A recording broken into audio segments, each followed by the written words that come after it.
Good morning. Probably last lecture हो सकता है अल्कोहल से रिलेटेड।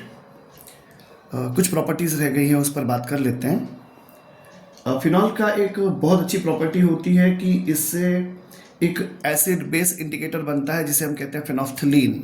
तो फिनॉल से फिनोफ्थलीन बनता है ना, PHENOLPHTHALEIN, फिनोफ्थलीन बनता है। It is acid base indicator, काफ़ी नाम सुना होगा। इसका एक साथी है, उसका नाम है मेथिल ऑरेंज, याद हो अगर तो इसको फिनोफ्थलीन का भी यूज़ होता है। कैसे बनाया जाता है इसको देखते हैं। देखो क्या होता है हमारे पास, पहले ये बहुत अच्छी रिएक्शन है। हमारे पास होता है थैलिक एसिड, हमारे पास होता है थैलिक एसिड। अगर हम इसमें से H और OH को डिपार्ट कर देते हैं तो हमें जो मिलता है, इसका यूज वैसे आगे भी हुआ है और आगे और भी होगा। तो ये हो गया थैलिक एनहाइड्राइड, एक गैब्रियल थैलेमाइड प्रोसेस होती है, उसमें भी इसका यूज होता है। फिलहाल तो चलिए ये हो गया क्या, ये हो गया एनहाइड्राइड, थैलिक एनहाइड्राइड हो गया ये, ठीक है। अब इसकी रिएक्शन करना है फिनॉल से। तो देखो हम क्या करें, जानबूझ करके फिनॉल यहाँ नहीं लिख रहा मैं, मुझे 2 यूनिट चाहिए फिनॉल की। कैसे लिख रहे हैं फिनॉल को, वो ध्यान से देखो प्लीज। तो ये मैंने ऐसे किया, ये हो गया ऐसे, ये हो गया फिनॉल। M I clear? मतलब यहाँ पे H है, ध्यान रखना, यहाँ पे H है। फिर क्या होगा, एक यहाँ पे लिख देते हैं इसको, ऐसे ऐसे ऐसे ऐसे लिख देते हैं। यहाँ हो गया OH, यहाँ पे एक H होगा। Am I clear? अब मुझे अंदाजा है, आपको अंदाजा लग गया कि कैसे हो गया। ये होता है in presence of concentrated sulphuric acid. थोड़ा सा हीट करना होता है डेफिनेटली। देखो ये H है, ये H है और ये ऑक्सीजन है, तो अल्टीमेटली H2O का मॉलिक्यूल डिपार्ट हो जाता है। और जब H2O का मॉलिक्यूल डिपार्ट होगा तो बचेगा क्या, तो एक खूबसूरत सा स्ट्रक्चर बन जाता है। देखो ध्यान, इसी के यहीं सामने कर दे, तो ये ऐसे हो जाएगा, ये होगा ऐसे ऐसे ऐसे, ये C डबल बॉन्ड ऑक्सीजन हो गई, ये C डबल बॉन्ड, ध्यान से देखना इस बात को, है ना। तो ये इसको क्या करेंगे हम, ऑक्सीजन। अब ऑक्सीजन तो चलेगी, तो यहाँ लिख देते हैं पहले C के साथ क्या, ये ऑक्सीजन, ठीक है। तो ये कंप्लीट हो गया, अभी O इंगेज हो गया। अब इसके साथ क्या हुआ, 2 यूनिट जुड़ गई, तो मैं इसको ऐसे जोड़ देता हूँ। 2 यूनिट जुड़ी, ध्यान रखना, 2 यूनिट जुड़ी ऐसी, 2 यूनिट जुड़ी इसके साथ। तो 1 यूनिट किसकी है, ऑफकोर्स जो फिनॉल था हाइड्रोजन लूज कर गया, ये वह है। तो ये इस तरह से बन जाता है OH। है मैं क्लियर? इसे कहा जाता है क्या, फिनोफ्थलीन, इसे कहते हैं फिनोफ्थलीन। जैसे मैंने बात की शुरुआत की थी, ये प्रैक्टिकल्स में, केमिस्ट्री लेबोरेटरीज में एक एसिड बेस इंडिकेटर के फॉर्मेट में काम करता है, उसके रूप में काम करता है, ठीक है। It's good. अब देखिए क्या होता है, अभी तक फिनॉल की जो आप रिएक्शन पढ़ते होते हैं ना, उसमें बहुत स्पेसिफिक होते हैं। जैसे कि कभी या अल्कोहल में भी बात कर सकते हो, और फिनॉल में पर्टिकुलरली आप इलेक्ट्रोफिलिक रिएक्शंस पर फोकस करते हो। इसके अलावा कुछ और भी रिएक्शंस होती है जो बड़ी इंपॉर्टेंट होती हैं, उन पर थोड़ा फोकस किया जा सकता है। थोड़ा सा लीक से हटके है, पर थोड़ा इसको सीखेंगे तो मुझे उम्मीद है कि ये आपको आता है तो एक बार रिफ्रेश हो जाएगा। जैसे मान लीजिए कि, मतलब ये मैं बोलना चाह रहा हूँ कि रिंग सब्सटीट्यूशन के अलावा भी फिनॉल के पास कुछ और भी रिएक्शन है जो इसको रिकॉग्नाइज कर सकती है। जैसे रिएक्शन होती है फेरिक क्लोराइड के साथ, FeCl3 के साथ। अगर आप न्यूट्रल फेरिक क्लोराइड ले लेते हैं और let it allow to react with the phenol, ठीक है, फिनॉल से, तो आपको पता है वॉयलेट कलर मिलता है, आपको वॉयलेट कलर मिलता है। तो एक तरीके से फिनॉल का कंफर्मेशन टेस्ट हो जाता है ये कि फिनॉल इज अ प्रेजेंट। मतलब फिनॉल का रिएक्शन अगर आप कर देंगे FeCl3 न्यूट्रल के साथ, जब इसकी रिएक्शन होती है तो वॉयलेट कलर आता है। अच्छा, बड़ी मजे की बात है कि ऐसा नहीं कि सिर्फ फिनॉल के साथ ही ऐसा होगा। ये क्या कैरेक्टरिस्टिक प्रॉपर्टी होती है, ये किसी, मतलब ये कैरेक्टरिस्टिक प्रॉपर्टी होती है, और ये पर्टिकुलरली फिनॉल के लिए नहीं। अगर आप वाइडली देखोगे तो मैं ऐसा लिखूं कुछ किसी OH। M I clear? यानी अगर कहीं पर ये एलिफेटिक हो चाहे एरोमेटिक हो, इस तरह का इनॉल ग्रुप, इसे हम बोलते हैं इनॉल, इसे बोलते हैं इनॉल ग्रुप, इसे बोलते हैं इनॉल ग्रुप, कहीं पे प्रेजेंट है, तो FeCl3 से रिएक्शन होगी तो डिपेंड करेगा कि किस नेचर का आपने एरोमेटिक, या जैसे फिनॉल का कोई टाइप ले रखा है तो उसमें कलर्स आते हैं। वॉयलेट कलर भी आ सकता है, ब्लू भी आ सकता है, और इवन कुछ कंडीशन में रेड कलर भी आ सकता है। तो ये एक बहुत अच्छा रिएक्शन है जो बियॉन्ड द रिंग जो है रिएक्शंस में शामिल होता है एक तरीके से, ठीक है। ऐसे ही ऑक्सीडेशन की प्रोसेस होती है। अब ऑक्सीडेशन की प्रोसेस, अगर आप फिनॉल का ऑक्सीडेशन कीजिएगा, ये फिनॉल है, अब वही आपका चिर परिचित ऑक्सीडाइजिंग रिएजेंट ले लेते हैं, K2Cr2O7 ले लो और इसको कर दो एसिडिक मीडियम, मतलब SO4 लिख दो या फिर ऑफकोर्स H+ लिख दो। तो उस केस में क्या हो जाता है, उस केस में देखो कुछ सीन ये बनता है, ये हो गया ऐसे, ये हो गया ऐसे। क्या कहते हैं इसको, इसे कहते हैं पैराबेंजोक्विनोन, इसे कहते हैं पैराबेंजोक्विनोन, इसे कहते हैं पैराबेंजोक्विनोन। Am I clear? ये सिंपल सी बात है। तो ध्यान दीजिएगा कि अगर आप जैसे अच्छा एयर जब प्रेजेंट होती है, जब एयर प्रेजेंट होती है तब आपको यहाँ पर कलरफुल मिक्सचर देखने को मिलता है। जब एयर प्रेजेंट होती है मतलब ऑक्सीडेशन हो जाता है ना, तो कलरफुल मिक्सचर देखने को मिलता है आपको क्विनॉन्स का, उसमें मल्टीपल क्विनॉन्स बन जाते हैं। ठीक है, ये कहानी होती है। रिडक्शन पे भी विचार किया जा सकता है। अब इसमें देखो 3 क्या है, डबल बॉन्ड है। OH में क्या है भाई, 3 डबल बॉन्ड है। तो ये क्या करता है, 3H2 लिख देते हैं यहाँ पर, और यहाँ पर लिख देते हैं निकिल का पाउडर अवेलेबल है, निकिल की डस्ट है। टेम्परेचर याद रह जाए तो कुछ बुरा नहीं, 533 केल्विन। इस कंडीशन में आपको मिल जाता है साइक्लोहेक्सेनॉल, आपको मिल जाता है साइक्लोहेक्सेनॉल। तो ये भी कुछ रिएक्शंस है जिन पर फोकस किया जा सकता है। जैसे मैंने आपसे कहा कि FeCl3 हो गया, ये हो गया, ये हो गया, ये हो गया। ठीक है, आई एक्सपेक्ट ये आपको समझ में आया। अब देखिए धीरे धीरे हम लास्ट टॉपिक की तरफ बढ़ रहे हैं। हमारे पास 3 तरह के अल्कोहल्स अवेलेबल होते हैं, प्राइमरी, सेकेंडरी एंड टर्सरी। अगर हम इनमें डिस्टिंक्शन करना चाहें, on what basis we are likely to distinguish between these, मतलब इनके बीच में अगर आप डिस्टिंक्शन करना चाहें कि कैसे पहचानोगे कि जैसे टेस्ट ट्यूब में आपको किसी में एक टेस्ट ट्यूब है, उसमें आपको प्राइमरी दे रखा है, एक में सेकेंडरी दे रखा है, एक में आपको टर्सरी दे रखा है, मान लो, तो आपको पहचानना है। ठीक है, अब टेस्ट ट्यूब ऐसी बनती है। तो ये क्या हुआ कि जब पहचानना रहता है तो उसके लिए आपके पास कौन कौन से टेस्ट होते हैं। तो देखो पहला टेस्ट होता है ऑक्सीडेशन, क्योंकि एक्चुअली मेरा पर्पस है समझाना, विक्टर मेयर टेस्ट वो एक्सप्लेन करना है, उसके लिए मुझे ये सब करना पड़ रहा है। तो ऑक्सीडेशन जो होता है प्रोसेस में तो पता है कि 1 डिग्री का ऑक्सीडेशन होता है तो एल्डिहाइड्स बनते हैं, 2 डिग्री का होता है तो कीटोन्स बनते हैं, और 3 डिग्री का जब तुम ऑक्सीडेशन करते हो, याद होगा, तो किसी कार्बोक्सी एसिड और प्लस कीटोन का मिक्सचर मिलता है। मिक्सचर मतलब ठीक है ना, कि मिक्सचर मिलता है किसका, कार्बोक्सी अलॉन्ग विद द, और ये पता है लेस नंबर ऑफ कार्बन होता है। ऑक्सीडेशन को इसमें आपने सेपरेटली पढ़ा होगा। ऐसे ही शायद आपको दिमाग में होगा, अगर आप रेड हॉट कॉपर के ऊपर अल्कोहल की वेपर फ्लो करते हो तो जो प्राइमरी वाला होता है ना, तो वो आपको क्या दे देता है, ऑफ कोर्स एल्डिहाइड मिल जाता है।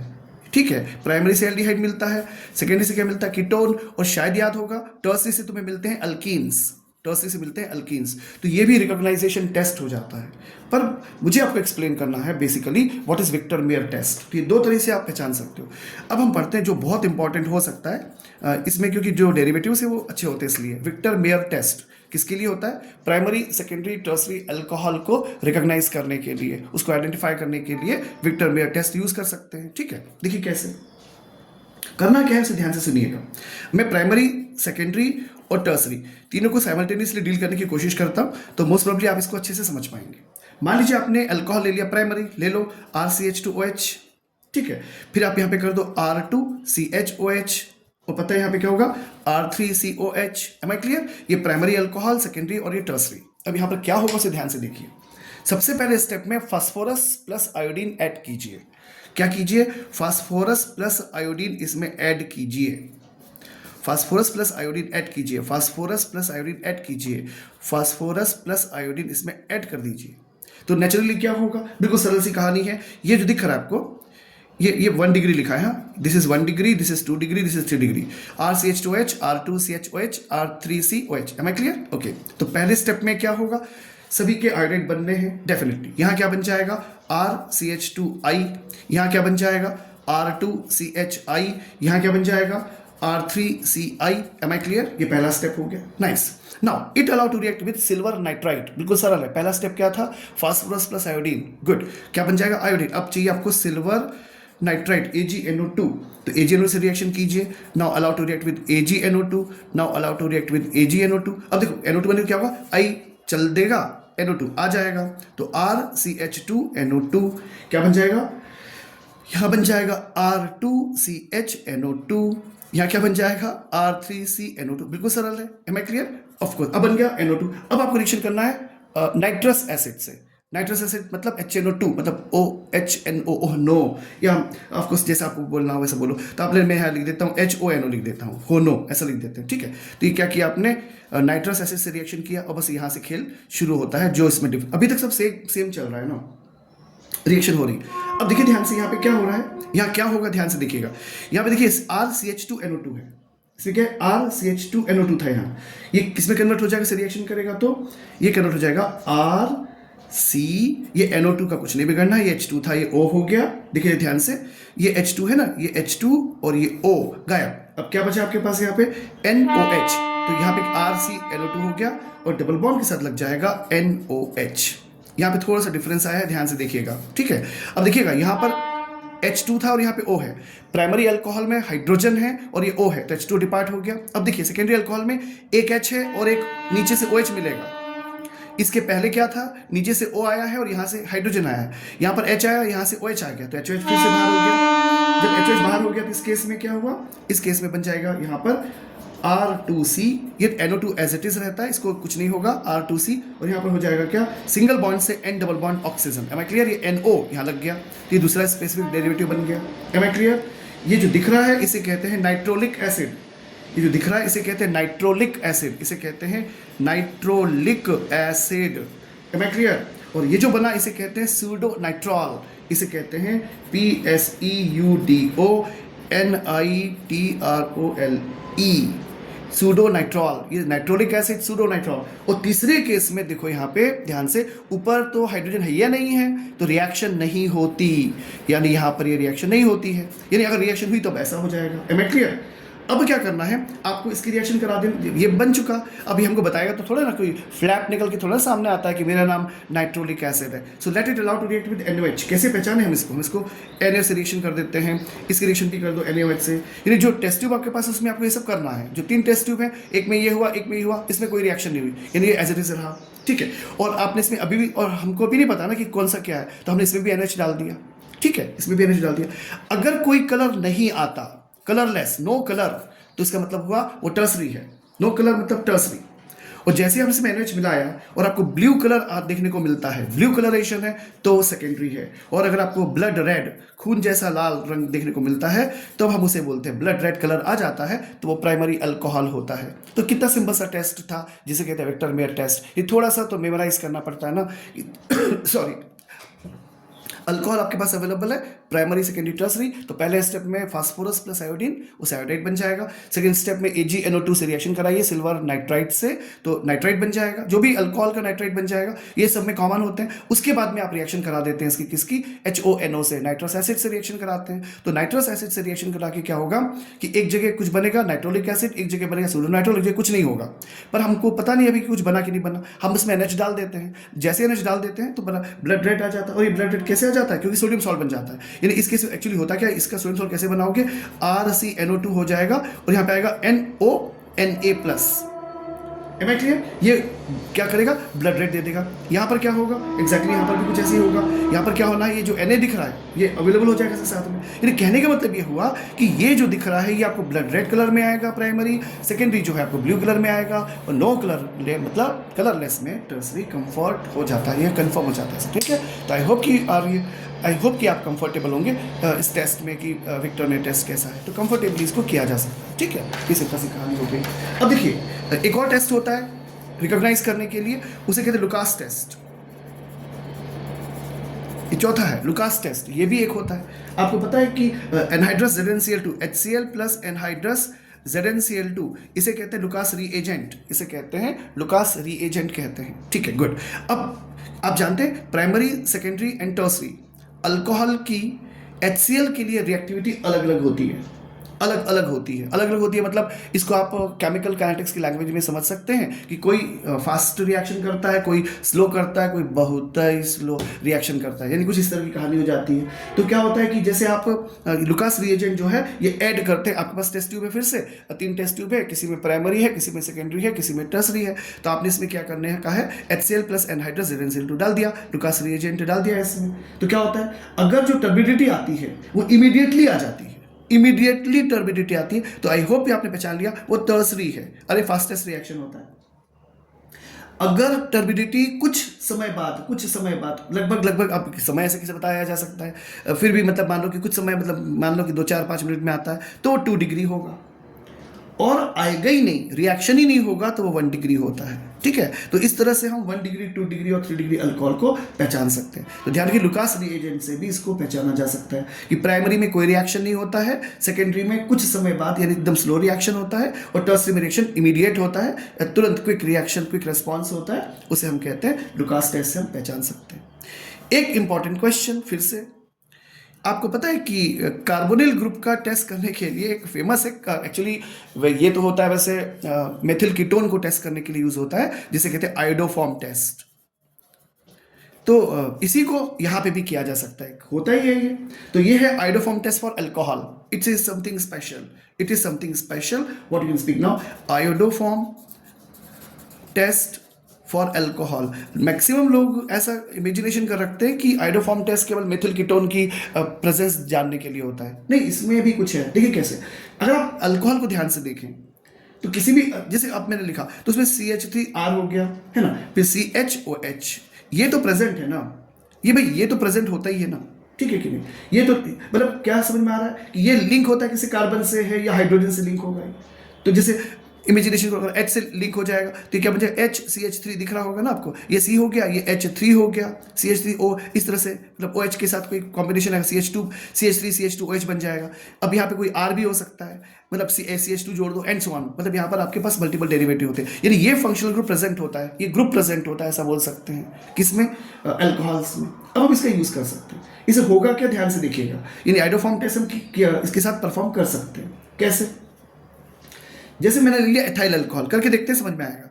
CH3CH2OH है, it is ethyl alcohol, let it allow to react with iodoform test, याद होगा शायद, आयोडीन के साथ रिएक्शन कीजिए, यहाँ पर बेसिक मीडियम लेना, NaOH या KOH ले सकते हो, मैंने 6NaOH ले लिया, इसको आपने हीट किया, इसे आपने हीट किया, it will provide you CHI3, ये बन गया आयोडोफॉर्म, प्लस ये बनेगा HCOONA प्लस 5NaI और मिलेगा 5H2O, ठीक है, ये 6 है ना, 6 5, यस करेक्ट, ऐसे ही बनेगा। तो CHI3 plus HCOONA plus 5NaI plus 5H2O, ये क्या हो गया, ये रिएक्शन हो रही है, आयोडोफॉर्म है। पर आप जानते हैं, देखिएगा ध्यान से, ये क्या है, CH3CH2OH, और अगर मान लो मैंने लिखा यहाँ पे CH3OH प्लस सब कुछ सेम ऐसे ही, तो आप क्या लिखेंगे, नो रिएक्शन, इसका आउटपुट क्या आएगा, नो रिएक्शन। यानी आपको नहीं लगता ऐसा कि आप मेथेनॉल और एथेनॉल में डिफरेंस करने के लिए इसका यूज कर सकते हो। मतलब कोई पूछे आपसे कि how will you distinguish between methanol and ethanol, तो आपके पास एक टेस्ट है, ये किसके बीच में, मेथेनॉल एथेनॉल के बीच में टेस्ट है, किसके लिए, अगर आप मेथेनॉल यूज करेंगे तो ये रिएक्शन नहीं होगी, एथेनॉल में ये रिएक्शन होती है। मैंने आपसे कहा ना CH3CH, यहाँ पर H लगा दोगे तो ये बन जाएगा क्या, एथेनॉल। एम आई क्लियर भाई, CH3CH2H हो जाएगा ना। तो यहाँ पे क्या लगा हुआ है इस पर डिपेंड करता है। तो कहने का मतलब हुआ है डिस्टिंक्शन टेस्ट है। चलिए कुछ और बात करते हैं। मान लो प्रोपेन टू ऑल हो, मान लो प्रोपेन टू ऑल हो, मैं लिखूँ यहाँ पे CH3CHOH CH3, ये भी अल्कोहल है। एम आई क्लियर, ये अल्कोहल। देखते हैं क्या होगा, रिएक्शन करते हैं। 4 आयोडीन प्लस 6 NaOH, एग्जैक्टली यही है, और इसको आपने फिर से हीट करने का है ना। तब इस केस में क्या होगा, फिर बनेगा, देखिएगा CHI3, अरे यार आयोडोफॉर्म बनाओ, CHI3, हाँ CHI3 प्लस इस बार क्या CH3 है, तो इस बार आएगा CH3COONA, ऊपर से देखते जाइएगा, ये COONA ये CH3COONA है, फिर प्लस कितना 5NaI और प्लस 5H2O, फिर एक बार आयोडोफॉर्म आ गया। Am I clear, good. चलिए अब दोबारा बात करते हैं, अब ले लेते हैं CH3CH2CH2OH, ये क्या है, प्रोपेनॉल है, यानी प्रोपेन 1 ऑल कह सकते हो। देखो ये 2 ऑल था और ये 1 ऑल है। अब वापस ये करोगे तो हम यहाँ पे क्या लिखेंगे, नो रिएक्शन। वाओ गुड, मतलब क्या सीखा, प्रोपेन 1 ऑल और प्रोपेन 2 ऑल में डिस्टिंक्शन करने के लिए भी इंपॉर्टेंट है ये। Propane 1 all, propane 2 all, propane 2 all तो ये टेस्ट कंफर्म देता है, पॉजिटिव देता है, पर प्रोपेन 1 ऑल ये टेस्ट नहीं देगा, जिसे बोलते हैं आयोडोफॉर्म टेस्ट। सिमिलरली एक और देखते हैं इसको। सिमिलरली हम कैसे बात कर सकते हैं, सिमिलरली आप ले सकते हो ब्यूटेन 2 ऑल ले लेते हैं, तो क्या एक बार समझ में आ जाएगा concept, then you will enjoy. CH3 हो गया, CH हो गया, OH हो गया, CH2 हो गया, CH3 हो गया, ये क्या हो गया 1 2 3 4, ये 1 2, तो ब्यूटेन 2 ऑल हो गया। एम आई क्लियर, ब्यूटेन 2, फिर से वही लिखेंगे, 4 iodine 6 NaOH। Am I clear.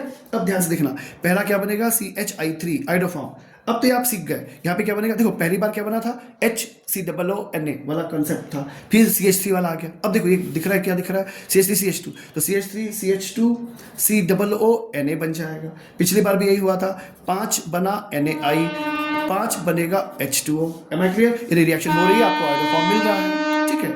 और ये पता है ना आयोडोफॉर्म का किस कलर का प्रेसिपिटेट मिलता है, येलो कलर का प्रेसिपिटेट दिख जाता है, ठीक है। CHI3 में येलो कलर का प्रेसिपिटेट दिख जाता है, तो हम इसको कंफर्म कर लेते हैं। अच्छा ये क्या है, ये ब्यूटेन 2 ऑल है, चलो 1 ऑल लेते हैं, CH3 CH2 CH2OH। और जब आप यही कंडीशन अप्लाई करते हो तो हम लिख देंगे आगे क्या, नो रिएक्शन। वाओ, मतलब 1 ऑल और 2 ऑल के बीच में डिफरेंस करने के लिए इसका यूज़ होता है। और जैसे मैंने शुरुआत में कहा, तो कि इसमें कौन अवेलेबल है, ऐसा कौन है जो ऐसा रिएक्शन परफॉर्म कर पा रहा है। तो this is the story gentleman, I hope you understand कि कैसे आप आयोडोफॉर्म टेस्ट से इसको रिकॉग्नाइज कर सकते हो, ठीक है। अब एक लास्ट में इस कहानी को समअप करते हैं ये कह के कि अल्कोहल और फिनॉल के बीच में आप कैसे डिस्टिंक्शन कर सकते हो। भाई जैसे भी आपने 1 डिग्री 2 डिग्री 3 डिग्री को देखा, उसके बाद में अपने आयोडोफॉर्म टेस्ट भी देखा, यानी अल्कोहल में भी आयोडोफॉर्म टेस्ट लगाया जा सकता है। लगाया जा सकता है मतलब मेथनॉल नहीं देगा पर एथेनॉल देगा, एक्सेट्रा एक्सेट्रा, जो आपसे मैंने थोड़ी देर पहले बात की, ठीक है। देखो अल्कोहल और फिनॉल में अगर हमको डिफरेंस करना होगा ना, तो लिटमस टेस्ट से शुरू कर सकते हैं। जो फिनॉल होता है ना, वो क्या हो जाता है, वो ऑफकोर्स फिनॉल एसिडिक होता है, तो जो एसिडिक होगा वो क्या हो जाएगा, रेड से ब्लू हो जाएगा। Am I clear? वो क्या हो जाएगा, रेड से ब्लू हो जाएगा। मतलब ये होगा कि रेड से ब्लू हो जाएगा कौन, ऑफकोर्स फिनॉल, क्योंकि वो एसिडिक होता है। पर अल्कोहल ये टेस्ट नहीं देता, तो लिटमस से भी आप, लिटमस पेपर से भी आप पता कर सकते हैं। दूसरा होता है, जैसे मैंने आपसे पहले कहा, reaction with ferric chloride, neutral ferric chloride use किया जा सकता है। तो जो फिनॉल होता है वो न्यूट्रल फेरिक क्लोराइड से रिएक्शन करता है और ये ब्लू कलर दे देगा आपको, क्या करेगा, ब्लू कलर दे देगा। और ध्यान देना कि ग्रीन भी दे सकता है, या कोई डिपेंड करता है फिनॉल कौन सा उसमें कोई ग्रुप अवेलेबल है क्या, या प्योर फिनॉल ही है, तो ब्लू ग्रीन इवन रेड भी आ सकता है, जैसे मैंने आपसे पहले कहा था। पर अल्कोहल रिएक्शन नहीं करते, अल्कोहल FeCl3 से रिएक्शन नहीं करते, तो डिस्टिंक्शन टेस्ट हो जाएगा। ऐसे ही कपलिंग रिएक्शन याद होगा आपको, आपने डाई बनाई थी, फिनॉल जो थी रिएक्शन करती है डायएज़ोनियम सॉल्ट से, फिनॉल जो होता है वो रिएक्शन करता है डायएज़ोनियम सॉल्ट से, ठीक है ना। तो क्या हो जाता है, और वीक बेस सोल्यूशन में ऐसा होता है, तो आपको येलो कलर की डाई मिल जाती है, ऑरेंज कलर की डाई मिल जाती है, याद होगा एनिलीन के साथ रिएक्शन किया था तो उसमें आपको डाइस मिल जाती है। पर अल्कोहल के रिएक्शंस नहीं होते, तो आप अल्कोहल और फिनॉल में भी डिफ्रेंशिएट कर सकते हैं। और लास्ट में एक और चीज़ आ गई याद, ब्रोमीन वाटर टेस्ट होता है। ब्रोमीन वाटर टेस्ट क्या, फिनॉल क्या होता है, अगर ब्रोमीन वाटर के साथ अगर आप उसको शेक करोगे तो आपको व्हाइट प्रेसिपिटेट मिलता है 2,4,6 ट्राइब्रोमोफिनॉल का। अल्कोहल के साथ ऐसा नहीं होता, यानी ब्रोमीन वाटर भी रिएक्शन करता है, ब्रोमीन वाटर रिएक्शन करता है फिनॉल के साथ, ये बनाता है 2,4,6 ट्राइब्रोमोफिनॉल बनाता है। पर अल्कोहल ये टेस्ट नहीं देता। इस तरह से आप अल्कोहल और फिनॉल में भी डिफरेंसेस कर सकते हैं। तो उम्मीद है कि आपने जो पढ़ रखा है उसका एक बार रिवीजन हो गया होगा, क्विक रिवीजन हो गया होगा। इसके बाद का जो कंसेप्ट है वो केवल फॉर्मल है कि मेथनॉल के क्या यूज़ होते हैं, एथेनॉल के क्या यूज़ होते हैं, वो कहानी है, तो वो एक कोशिश करते हैं नेक्स्ट लेक्चर में कवर अप करने की। Good day please.